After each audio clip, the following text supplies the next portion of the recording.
नमो गिरां विदुराय ब्रह्मणे परमात्मने। सभी देवता भगवान शिव की स्तुति कर रहे हैं। ओम नमः शिवाय, ओम नमः शिवाय, ओम नमः शिवाय, ओम नमः शिवाय, ओम नमः शिवाय, ओम नमः शिवाय, ओम नमः शिवाय, ओम नमः शिवाय, ओम नमः शिवाय,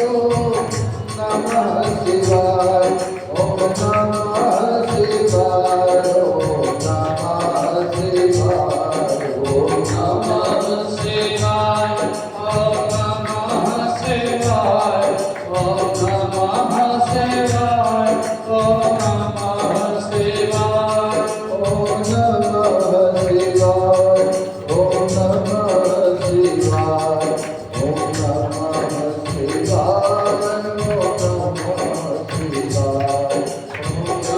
नमः शिवाय, ओम नमः शिवाय, ओम नमः शिवाय, ओम नमः शिवाय, शिव शंकर तुम्हारी जय होवे, शिव शंकर तुम्हारी जय होवे, गौरी शंकर तुम्हारी जय होवे, गौरी शंकर तुम्हारी जय होवे, शिव शंकर तुम्हारी जय होवे, शिव शंकर तुम्हारी जय होवे, गौरी शंकर तुम्हारी जय होवे, गौरी शंकर तुम्हारी जय होवे, भोले बाबा तुम्हारी जय होवे, भोले बाबा तुम्हारी जय होवे, गंग बाबा तुम्हारी जय होवे, गंग बाबा तुम्हारी जय होवे, शिव शंकर तुम्हारी जय होवे, शिव शंकर तुम्हारी जय होवे, भोले बाबा तुम्हारी जय होवे, भोले बाबा तुम्हारी जय होवे, जय होवे भोले जय होवे, जय होवे भोले जय होवे, जय होवे बाबा जय होवे, जय होवे बाबा जय होवे, ओम नमः शिवाय, ओम नमः शिवाय, ओम नमः शिवाय, ओम नमः शिवाय, ओम नमः शिवाय, ओम नमः शिवाय। सभी देवता भगवान भोलेनाथ से प्रार्थना कर रहे हैं कि हे प्रभु, भगवती सती आपको पति के रूप में पाने के लिए तपस्या कर रही हैं, कृपया आप प्रसन्न होकर के सती पर कृपा करिए प्रभु। दक्ष की कन्या सती संसार के हित के लिए अवतरित हुए हैं और आपको पति रूप में प्राप्त करने के हेतु वो कठोर तपस्या में रत हैं प्रभु। हे प्रभु, आप उनके साथ विवाह करके हम पर और तीनों लोगों पर कृपा करिए प्रभु। देवताओं की बात को सुनकर के भगवान भोलेनाथ ने देवताओं से तथास्तु कहा करके सबको आनंदित किया। सती ने अश्विनी शुक्ल पक्ष को भक्ति से शिव पूजन करके नंदा व्रत को पूर्ण करके नवमी को शिव के ध्यान में मग्न बैठी हुई। तभी वहां पर भगवान भोलेनाथ सती के सम्मुख सर्वांग सुंदर, 5 मुख, 3 नेत्र, भालचंद्र शिव प्रकट होकर के भगवती सती से कहते हैं कि दक्ष नंदिनी प्रीतोस्मि व्रतेनानेन सुव्रते वरम वरय संदासे यद्यवाभिमुखं भवे। भगवान भोलेनाथ दक्ष की कन्या सती से कहते हैं कि हे देवी, हे दक्ष नंदिनी, मैं तुम्हारे इस व्रत से प्रसन्न हूँ, तुम्हारी तपस्या से प्रसन्न हूँ। जो तुम्हारा अभीष्ट वर हो उसे मांग लो, मैं उसे प्रदान करूँगा। मैया सती भगवान भोलेनाथ की बात को सुन करके कहते हैं कि हे प्रभु, सती मैया सिर नीचे करके कहती हैं कि हे जगतपति, आपकी जो इच्छा हो वह वरदान दो। हे प्रभु, आप तो अपने भक्त की इच्छा को जानते हो, मेरे मन में क्या चल रहा है प्रभु, आप उसको जानते हो। भगवान भोलेनाथ ने सती मैया से कहा कि हे देवी, मैंने तुम्हारे मन की बात को जान लिया है। हे भक्ति में रत रहने वाली सती, तुम हमारी भार्या बनो, तुम हमारी पत्नी बनो। सती प्रार्थना करने लगी, हे प्रभु, आप मेरे पिता के सन्मुख विवाह की विधि से मुझे स्वीकार कीजिए। भगवान भोलेनाथ ने तथास्तु कहा करके अपने स्थान को गए हैं और सती मैया अपनी माता के पास चली गई हैं।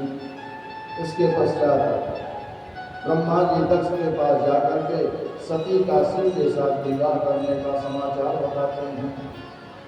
भगवान शिव का विवाह और सती मैया का विवाह करने के लिए ब्रह्मा जी दक्ष को प्रेरित करते हैं कि हे दक्ष, जो तुमने तपस्या की थी, पराम्बा जगदम्बा को पुत्री रूप में पाने के लिए तपस्या की थी और उसके बाद शिव से अपनी पुत्री का विवाह करने के लिए भी तपस्या की थी, वह समय आ गया है।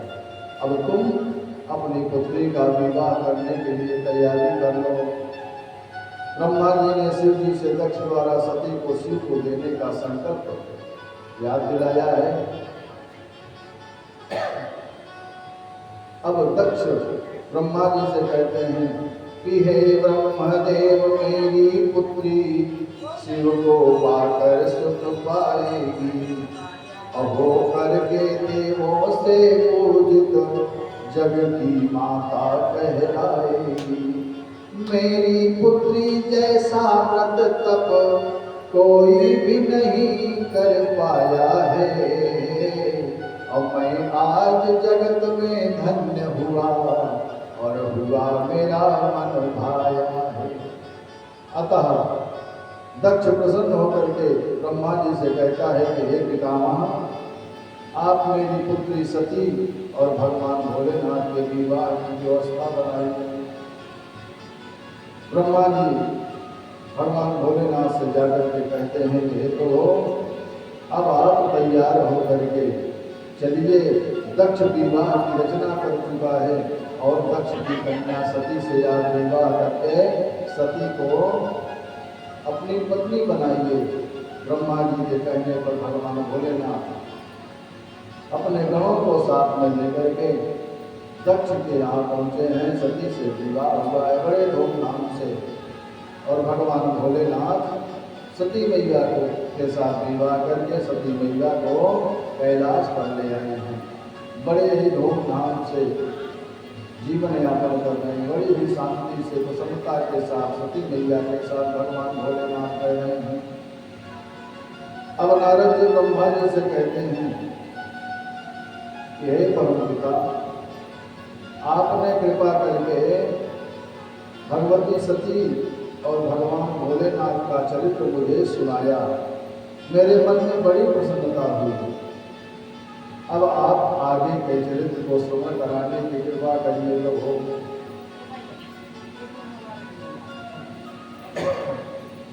नारद जी ब्रह्मा जी से कहते हैं हे परमपिता, कृपा करके आप यह बताइए कि शिव जी ने अपनी प्राण प्रिया का त्याग क्यों किया था। किमर्थं शंकरो जायां तत्याज प्राणतः प्रियां तस्मादाचक्षुमेताक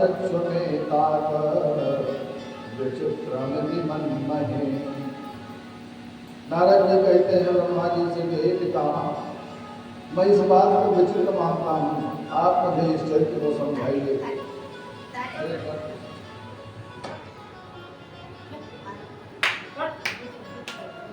आप यह भी बताइए कि शिव जी का अनादर कैसे हुआ था, तथा सती ने यज्ञ में जाकर के किस प्रकार से अपने शरीर का त्याग किया था, और उसके पश्चात शिव जी ने क्या किया था।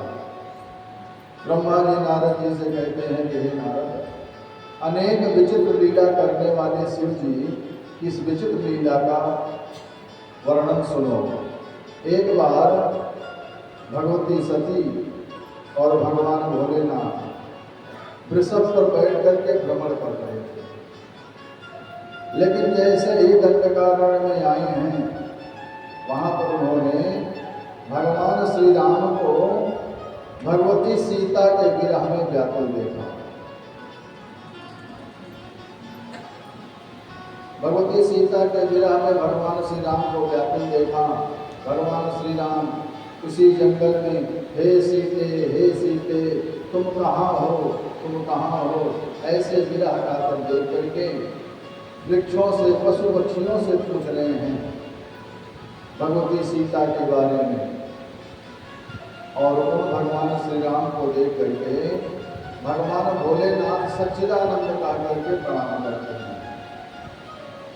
और जैसे ही श्री राम जी को भगवान भोलेनाथ सच्चिदानंद का करके प्रणाम करते हैं, तो इस व्यवस्था को देख करके सती मैया के मन में संशय हो गया।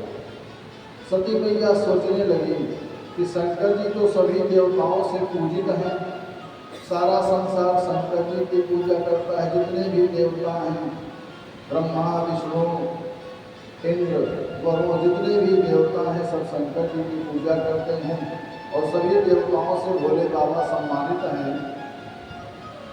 सती मैया के मन में संशय होगा कि शंकर जगत बंद जगदीशा, असुर नर मुनि सब नावत सीसा, तिन्ह पशु तहि कीन पर नामा, कहि सच्चिदा नंद पर धामा। सती ने शिव को प्रणाम करते हुए देखा तो मन में आश्चर्य हुआ और आश्चर्य करके पूछने लगी, प्रभु, भगवान भोलेनाथ से कहती हैं कि हे प्रभु, आपने इन राजा के पुत्रों को सच्चिदानंद कह करके प्रणाम किया, कृपया आप मेरे इस संदेह को दूर कीजिए प्रभु, मेरे मन में संशय हो रहा है। सती जी की बात को सुन करके भगवान भोलेनाथ कहते हैं कि हे देवी, गौरवर्णो लघुर्बंधु शेषेशो लक्ष्मणाभिदः, अज्येष्ठो रामाभिदो विष्णु पूर्णांशो निपुत्रवः। भगवान भोलेनाथ कहते हैं मैया सती से कि हे सती, जो गोरे रंग के हैं, जो गौर वर्ण के हैं, छोटे भाई शेषावतार लक्ष्मण जी हैं,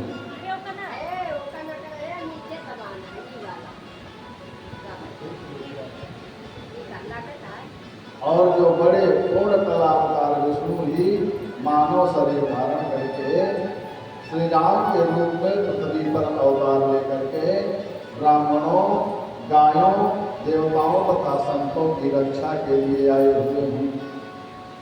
भगवान भोलेनाथ के इस प्रकार कहने पर जब सती के मन में विश्वास नहीं हुआ, इतना समझाए हैं भोले बाबा, फिर भी सती मैया के मन में विश्वास नहीं उत्पन्न हुआ।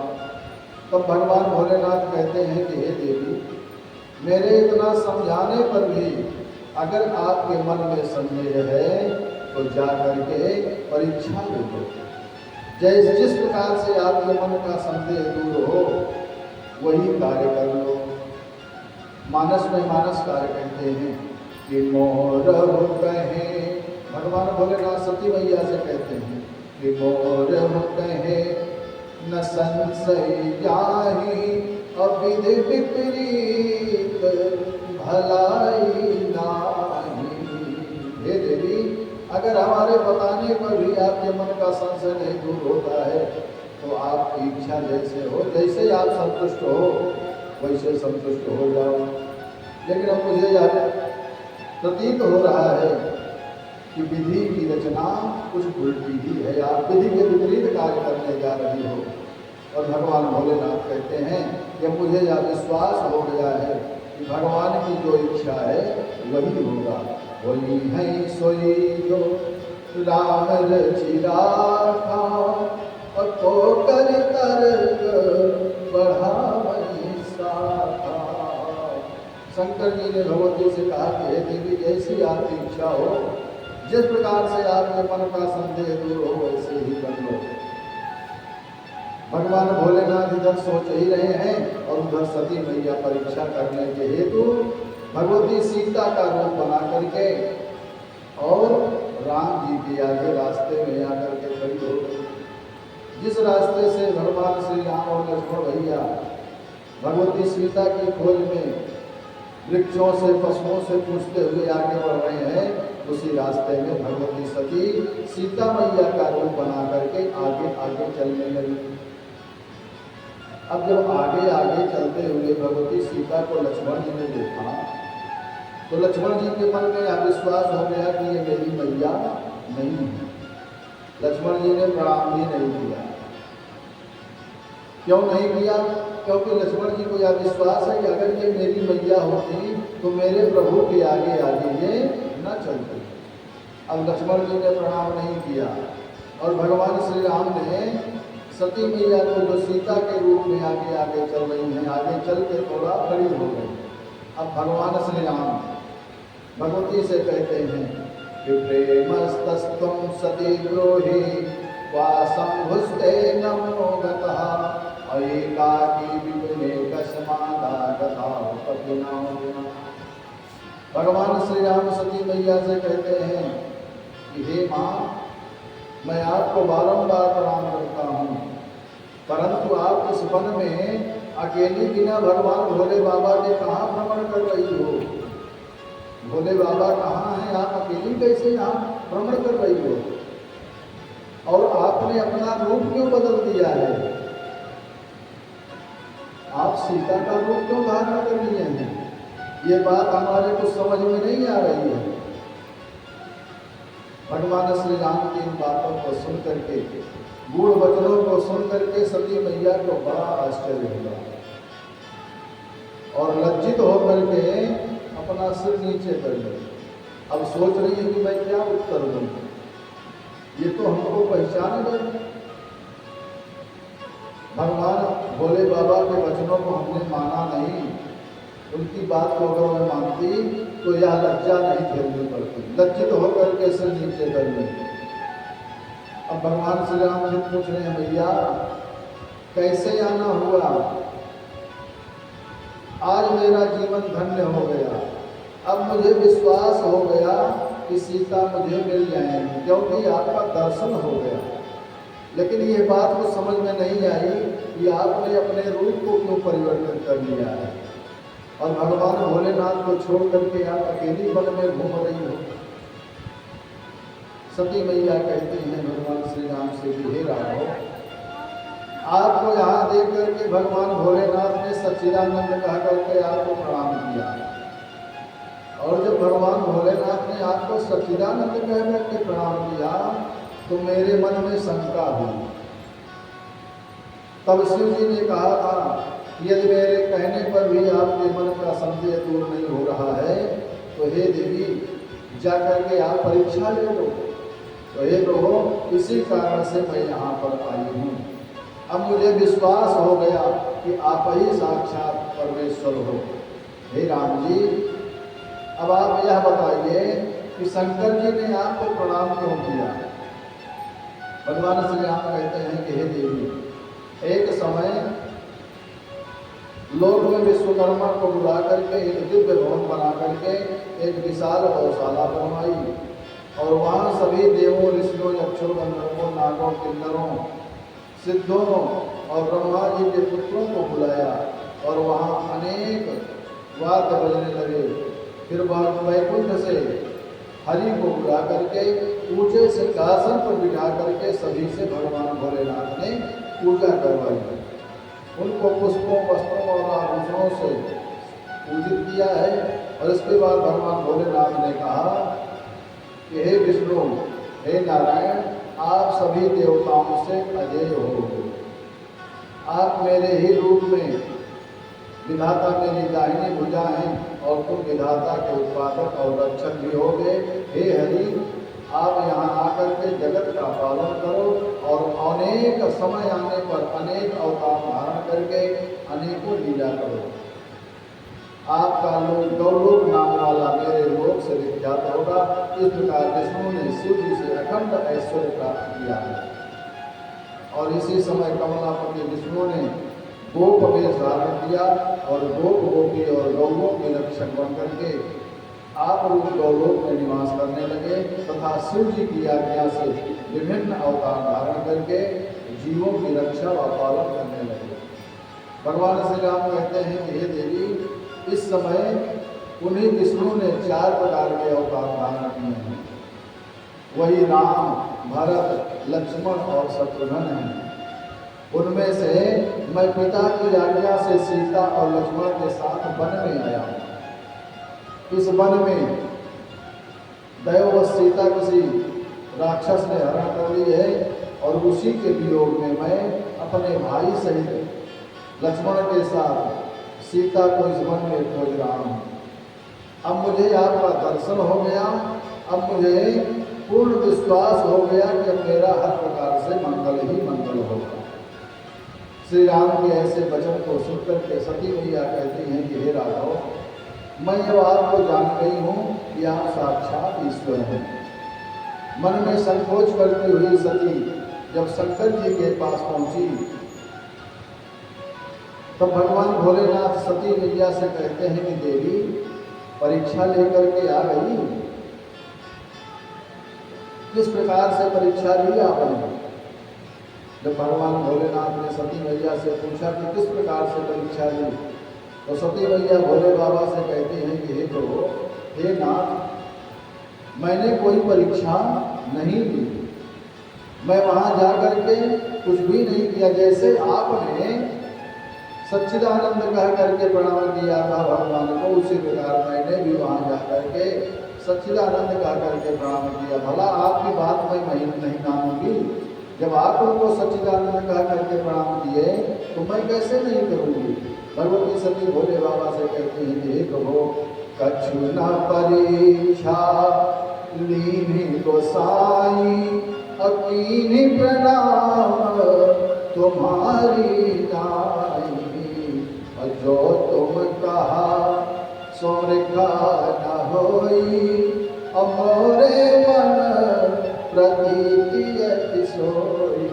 हे बाबा, मैंने किसी भी प्रकार की कोई परीक्षा नहीं ली। भला आपकी बात पर विश्वास नहीं करूंगी? आप जो कहोगे मैं क्या उसको नहीं मानूंगी? जिस प्रकार से आपने सच्चिदानंद कह करके प्रणाम किया है, उसी प्रकार मैंने भी भगवान को प्रणाम किया है। अब तो सती मैया के वचनों को सुन करके भगवान भोले बाबा के मन में हलचल होने लगी। भगवान से सोच रहे हैं कि उस समय मैंने इतना समझाया, फिर भी मेरी बात नहीं मानी। और वो कह रहे हैं कि जैसे आपने सच्चिदानंद कह करके प्रणाम किया, उसी तरह मैंने भी प्रणाम कर लिया। जब आपको प्रणाम ही करना था तो मेरे सामने ही प्रणाम कर लेती। मुझसे छुपा करके दूर जा करके परीक्षा ली। भगवान भोलेनाथ ने ध्यान दिया और ध्यान दे करके देखा कि भगवती सती जाकर के सीता मैया का रूप धारण करके मेरे प्रभु की परीक्षा ली। अब तो भगवान भोलेनाथ इस व्यवस्था को देख करके अपने मन में प्रतिज्ञा कर लिया कि यही तन सती भेंट यही। हे सती, अब इस शरीर से दोबारा भेंट हमारी आपकी होने वाली नहीं है। यही कर सती भेंट वराही, शिव संकल्प कीन मन माही। और जैसे ही भगवान भोलेनाथ ने संकल्प लिया, तुरंत आकाशवाणी हुई। आकाशवाणी हुई कि हे महादेव, आपके अलावा ऐसे कठिन प्रतिज्ञा, ऐसे कठिन पढ़ कोई भी नहीं कर सकता है। आकाशवाणी को सुन करके सती मैया ने शिव जी से पूछा कि हे बाबा, आपने कौन सी प्रतिज्ञा कर ली है? अब तो भगवान भोलेनाथ कुछ भी नहीं बोल रहे हैं। सती मैया के पूछने पर भगवान भोले बाबा कुछ बता ही नहीं रहे हैं। सती मैया समझ गई कि भगवान भोलेनाथ ने मेरा सारा कपट जान लिया, मेरा सारा छल समझ गए। अब जो सती के मन में चलने वाले संताप को जाना, तो उनकी मनोस्थिति देख करके भगवान जान करके उनको रास्ते भर अनेक कथा सुना रहे हैं, भगवान नाम संकीर्तन करवा रहे हैं, कथाएं सुना रहे हैं कि सती का मन किसी भी प्रकार से बदल जाए। और अनेक कथाएं सुनाते हुए कैलाश पर पहुंचे हैं भोले बाबा सती मैया को लेकर के। और वहां जाकर के जैसे ही कैलाश पर पहुंचे, तो भगवान भोलेनाथ समाधि लगा करके ध्यान करने लगे। अब सती मैया समझ गई कि भोले बाबा ने मेरा त्याग कर दिया और दुख से संतप्त रहने लगी। बहुत समय बीत गया। बहुत समय बाद जब भगवान भोलेनाथ समाधि से जगे, तब सती उनके पास गई हैं और व्याकुल मन से प्रणाम किया है। तब भगवान भोलेनाथ ने सती को अपने सम्मुख आसन दिया है और उनको अनेक कथाएं सुनाने लगे हैं। सती को कथाओं को सुनकर के सुख प्राप्त हुआ और बड़े ही आनंद से रह रहे हैं। सती की मैया के मन में दुख है कि मैंने अपने पति की बात को नहीं माना है। अब नारद जी ब्रह्मा जी से कहते हैं कि हे परम पिता, इसके आगे की कथा श्रवण कराइए, उनकी लीलाओं के बारे में मुझे बताइए। ब्रह्मा जी कहने लगे कि हे नारद, पूर्व काल में ऋषि मुनियों, ब्रह्मज्ञानी और देवगण सिद्ध, शनकाद, प्रजापति आदि सभी ने एक महान यज्ञ में सिर कर दी। एक बड़ी यज्ञ की रचना हुई और उस महायज्ञ में गणों के सहित भगवान भोले बाबा भी पधारे। उपस्थित सभी ने शिव जी को अपना स्वामी बना करके उन्हें प्रणाम करके स्तुति करके अपने अपने स्थान पर बैठ गए हैं। और जैसे ही भगवान भोलेनाथ की स्तुति करके सभी देवी देवता बैठे, उसी समय वहाँ पर प्रजापतियों के नायक दक्ष अपनी इच्छा से प्रसन्नतापूर्वक पधारे हैं और केवल उस सभा में पहुँच करके ब्रह्मा जी को प्रणाम करके दक्ष अपने स्थान पर बैठे हैं और सभा में जितने भी देवता हैं सभी उठ करके दक्ष को प्रणाम किए हैं। लेकिन भगवान भोलेनाथ ने न तो दक्ष को प्रणाम किए और न उठ करके ही उनका स्वागत किए, अपने ही स्थान पर बैठे रहे। इस स्थिति को देख करके दक्ष क्रोधित होकर के खड़ा हो गया और सभा में कहने लगा कि सभी सुर, असुर, ब्राह्मण और ऋषि मुझे प्रणाम कर रहे हैं, परंतु यह भूत पिशाचों से आवृत्ति, श्मशान से भी क्रिया से हीन, निर्लज्ज, पाखंडी या शंकर जो है मुझे प्रणाम नहीं किया। मैं इसे साफ देता हूँ कि आज से यह श्मशानवासी जन्म और कुल से हीन, देवताओं के मध्य में पूजित नहीं होगा, देवताओं के मध्य में इसे कोई भाग नहीं मिलेगा। दक्ष की सात्विक वाणी को सुन करके ब्राह्मण भी रुद्र को सामान्य जान करके, भगवान भोलेनाथ को सामान्य जान करके दक्ष की ही भाषा बोल करके दक्ष की भाषा बोलने लगे। दक्ष के साथ को सुन करके वहाँ नंदी उपस्थित है। नंदी क्रोधित होकर के दक्ष से कहने लगे कि अरे दक्ष, जिनके नाम मात्र का उच्चारण करने से यज्ञ सफल हो जाते हैं, उन्हीं महेश्वर भगवान भोलेनाथ को हे महामूढ़ दक्ष, तूने कैसे साप दिया? जो संसार के रक्षक हैं और सृष्टि के अंत में भी जिनका विनाश नहीं होता है, उन रुद्र को तूने कैसे साप दे दिया? जब नंदी ने दक्ष की भर्त्सना की तब दक्ष क्रोधित होकर के कहने लगा कि अरे रुद्रगणों, तुम सभी वेद और ब्रह्म ऋषियों को के द्वारा त्यागे जाओगे, पाखंडी हो जाओगे, मदिरापान करने वाले हो जाओगे, जटा भस्म और अस्थियों को धारण करने वाले होंगे। दक्ष के साथ को सुन करके शिलाद पुत्र शिव के प्रिय नंदी ने कहा, अरे दुष्ट दुर्बुद्धि दक्ष, तूने घमंड में आकर के शिव तत्व को बिना जाने ही शिव किंकरों को वृथा में ही साथ दे दिया। इन भृगु आदि ने ब्राह्मण तत्व के अहंकार से महाप्रभु भगवान भोलेनाथ का निरादर किया है। हे दक्ष, तेरे ही समान ये ब्राह्मण खल हैं और ये भी रुद्र से विमुख होकर के तेरी हाँ में हाँ मिला रहे हैं। नंदी क्रोधित होकर के दक्ष से कहते हैं कि हे दक्ष, तू शिव से विमुख हुआ, सापित को कर डाला है, और भृगुआदिक ने तेरा साथ दिया, फल उनको मिलने वाला है। शिव गणों को तूने साप दिया, उसका फल मिलने वाला है, और जिस पदवी से तेरा दम्भ बढ़ा, वह पद भी मिटने वाला है। जिस पद से तेरा दम्भ बढ़ा, वह पद भी मिटने वाला है।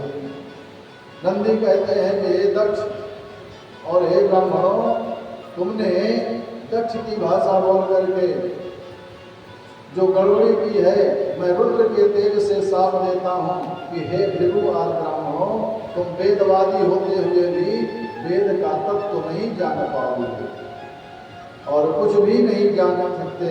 ऐसा कहने वाले काम क्रोध लोभ मद से युक्त लज्जा रहित भिक्षा मांगने वाले हो जाओगे।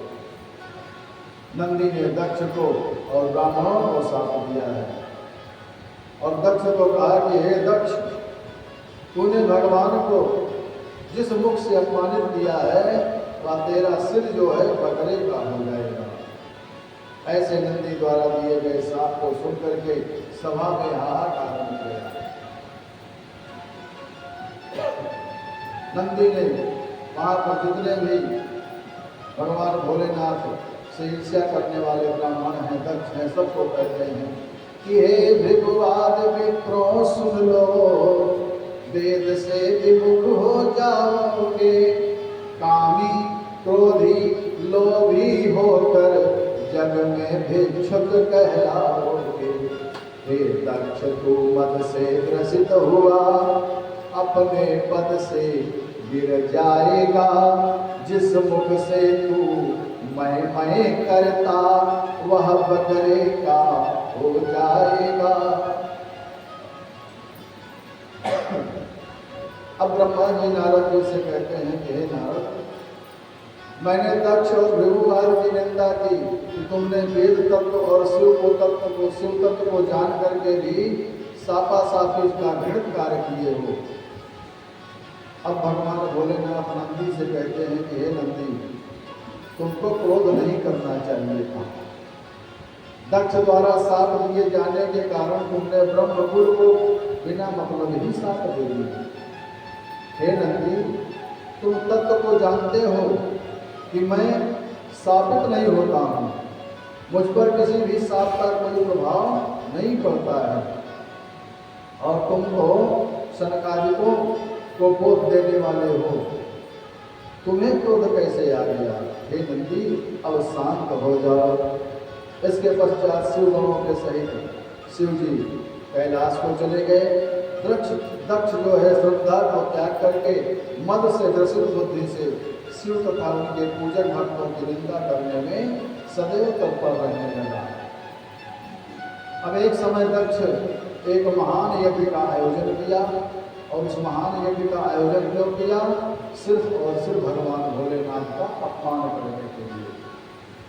महायज्ञ का आयोजन किया और उसमें सभी ऋषियों को, सभी देवताओं को निमंत्रण दिया है। अगस्त्य, कश्यप, वृष्य, वामदेवस्तथा भृगु, दधीचिर्भगवान् व्यासो, भारद्वाजो गौतमः, पैलापराशरो गर्गो, भार्गवाटकुवः सुमन्त्रकृतकण्ठाश्च वैशम्पायनैव च। अगस्त, कश्यप, अत्रि, वामदेव, भृगु, दधीच, व्यास, भरद्वाज जितने भी ऋषि हैं सबको उस यज्ञ में आमंत्रित किया है। विश्वकर्मा द्वारा निर्मित भवनों में सभी को आदर से स्थान दे करके सबका सत्कार किया है। भृगु की अध्यक्षता में हरिद्वार के पास कनखल में यज्ञ प्रारंभ होने लगा।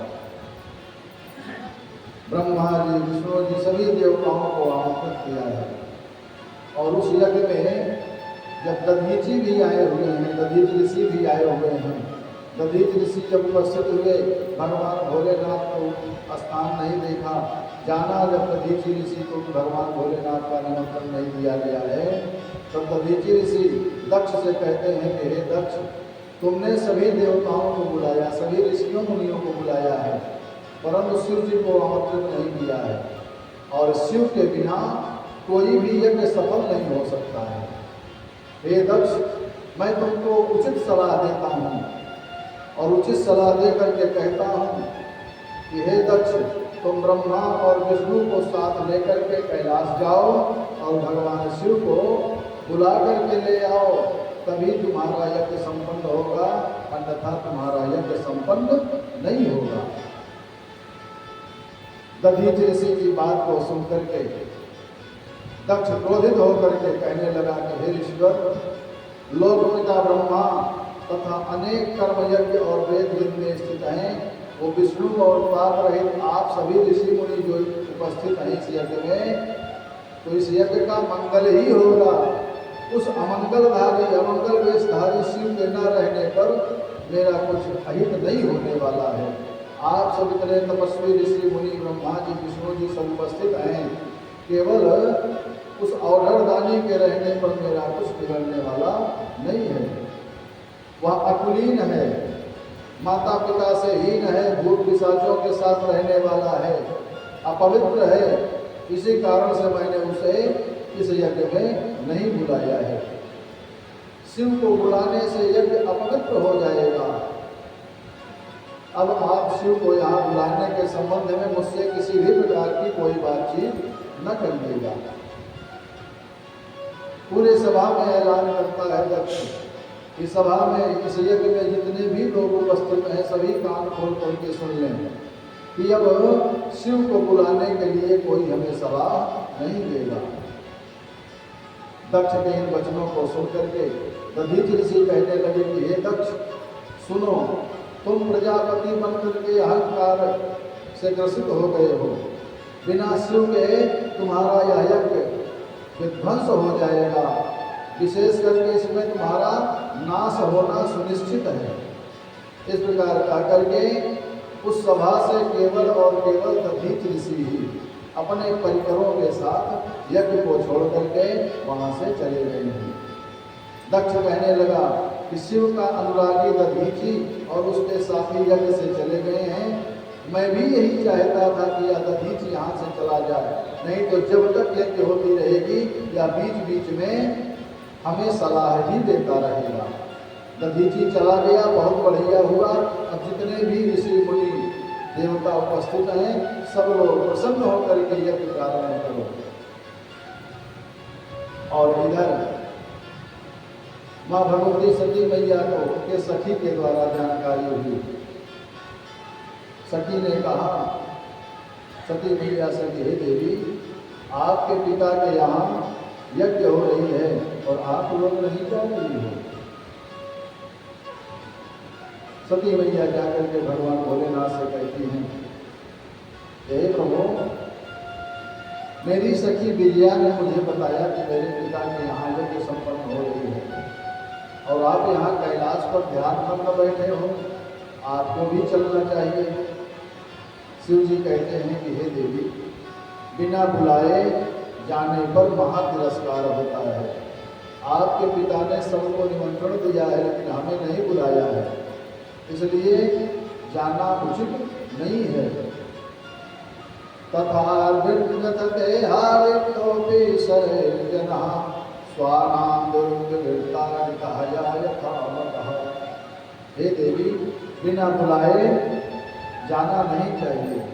तब सती मैया भगवान भोलेनाथ से कहती हैं कि हे प्रभु, आप सही कहते हैं, बिना निमंत्रण के कहीं जाना नहीं चाहिए, लेकिन हे प्रभु, पिता के घर, गुरु के घर और मित्र के घर बिना बुलाए भी जाना चाहिए, उसमें कोई अपमान नहीं है। तब भगवान भोलेनाथ कहते हैं कि हे देवी, बिल्कुल आप सत्य कह रही हो, पिता के घर, गुरु के घर, मित्र के घर बिना बुलाए भी जाना चाहिए, लेकिन कब? जब पिता, गुरु और मित्र से संबंध अच्छे हों तब बिना बुलाए भी जाना चाहिए। लेकिन अगर किसी कारण से वैर भाव हो गया हो पिता से, गुरु से, मित्र से, तो बिना बुलाए नहीं जाना चाहिए। जब वैर हो जाए तब बिना बुलाए जाने से अपमान ही होता है। भगवान भोलेनाथ के बार बार समझाने पर भी माँ भगवती समझ नहीं रही। मैया कहते हैं कि हे प्रभु, आप मेरे पिता से क्रोधित हैं, इसलिए आप नहीं जा रहे हैं। मेरे मूढ़ पिता ने आपको नहीं बुलाया, इसलिए आप नहीं जा रहे हैं ना। यदि आप मेरे साथ चलते तो मेरे पिता का यज्ञ सफल हो जाता प्रभु, लेकिन आप नहीं चल रहे हो तो आप मुझे ही जाने का आदेश दे दो। अब मैं आपसे आज्ञा चाहती हूँ कि मैं वहाँ जाकर के अपने पिता के दुराग्रह की जरूर परीक्षा लूँगी। शंकर जी कहते हैं कि हे देवी, मेरा कहना मानो, जाना उचित नहीं है।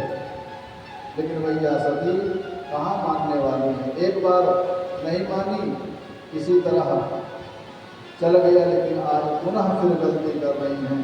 भगवान भोलेनाथ ने अपने गणों के साथ नंदी आदि गणों को लेकर के मैया भगवती से कहा कि हे देवी, आप नंदी आदि गणों को लेकर के चली जाओ। सती मैया नंदी आदि गणों के साथ, जिनकी संख्या 60,000 है, उनको लेकर के साथ में पहुंची हैं। वहां पहुंच करके यज्ञ मंडप के पास पहुंची, परंतु दक्ष ने सती की तरफ देखा भी नहीं।